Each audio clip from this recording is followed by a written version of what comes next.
Hello అందరికీ. ఈరోజు మా ఊర్లో క్లైమేట్ అయితే ఒక్కసారిగా సమ్మర్ నుంచి మాన్సూన్కి వెళ్ళిపోయినట్టు అనిపించింది. అంతా కూల్ అయిపోయింది ఒక్కసారిగా.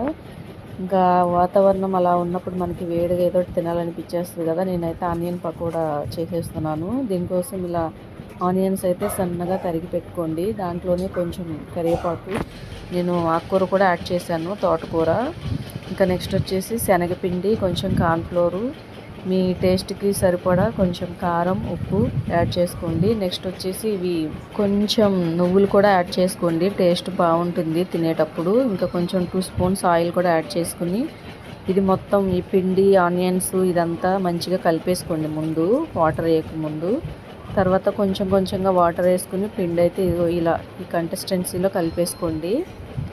ఇప్పుడు ఆయిల్ హీట్ చేసుకుని డీప్ ఫ్రై కోసం ఇప్పుడు ఆయిల్లో పకోడీ అయితే వేసేసుకుందాము. ఇలా విడివిడిగా వేసుకోండి, ముద్దలా వేసుకుంటే లోపల ఫ్రై అవ్వదన్నమాట. సో ఇలా వేసుకోండి. నేను శనగపిండి తక్కువ వేస్తాను, ఆనియన్స్ ఎక్కువ ఉండేలాగా చేస్తానన్నమాట. సో ఇప్పుడు ఒకవైపు ఫ్రై అయిన తర్వాత ఇంకో వైపుకి అయితే తిప్పేసుకుందాము.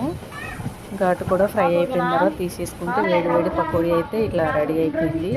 సో మా క్లైమేట్కి మేమైతే పకోడీ చేసుకున్నాం. మీకు ఎలా ఉందో మాకు కామెంట్ చేయండి, షేర్ చేయండి, లైక్ చేయండి, సబ్స్క్రైబ్ చేసుకోండి.